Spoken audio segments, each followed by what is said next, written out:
Баршаңызға сәлем, сіздермен бірге мен Анар Елемесқызы. Бүгін мен сіздерге өте оңай жасалатын пиццаның рецептісімен бөлісетін боламын.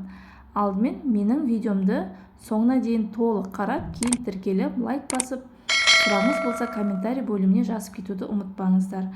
Ал ендеше достар, оңай пиццамыздың жасалу жолына кірісетін боламыз. Қазір мен сіздерге қажетті нәрселерді көрсететін боламын. Мен осындай крестьянский сармайын пайдаландым. Қызанақ, сыр, мен сырдың екі түрін пайдаландым. Осындай эмер сулугуни деген пиццаларға қолдануға өте жақсы колбаса, шұжық, яғни және де дүкеннің осындай батон нанын қолдандым. Кез келген нанды алсаңыздар болады. Мен осы нанды қолдандым. Алдымен осы нанымызды екі ортасынан пышақпен бөліп аламыз. Кейін ортасын осылай алақанымызбен кішкене басып шығатын боламыз. Енді келесі кезекте қызанақтарымызды алдын ала жуып, тазалап, осылай домалақша етіп, кесіп турап аламыз. Мен 3 қызанақ пайдаландым. Қаласаңыз, екеуін қолдансаңыздар да жеткілікті. Және де сыр, мен сырдың екі түрін пайдаландым. Қарапайым және осындай сулугуни эмер деген түрін пайдаландым. Екі сырдың да өзінің ерекше дәмдері бар. Пиццаға ерекше бір дәм келтіріп тұрады. Енді осы нанымыздың үстіне бөлме температурасындағы сармайымызды алдымен үстіп жағып аламыз. Негізі кетчуп немесе майонез соустың қажеттілігі жоқ. Қаласаңыз, оны да жақсаңыздар болады. Сармайды жаққан себебім, наныңыз пешке салған кезде қытырлап, ерекше бір нанға дәм беріп тұрады. Достар, менің арнама тіркелмеген болсаңыздар, тіркеліп қойыңыздар. Алдағы уақытта көптеген пайдалы және тез жасалатын рецепттермен бөлісетін боламын.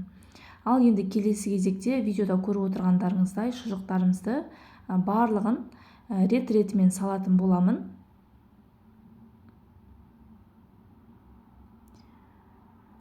Кейін үстіне қызанақтарымызды саламыз.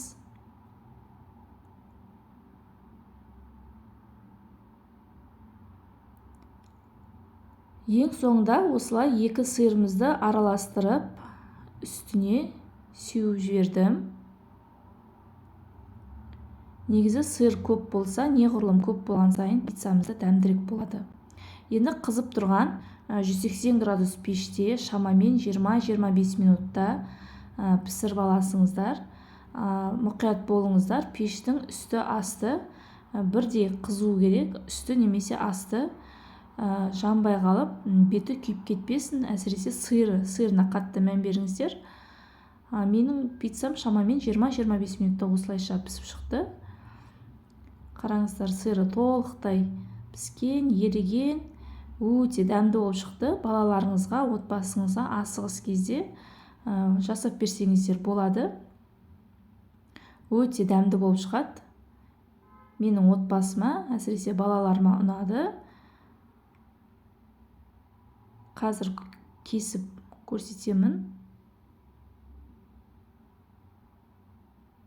Уақытыңыз тығыз кезде өте жақсы. Көп уақытты алмайды. Көп болса, жарты сағатта осындай пиццаңыз дайын болып шығады.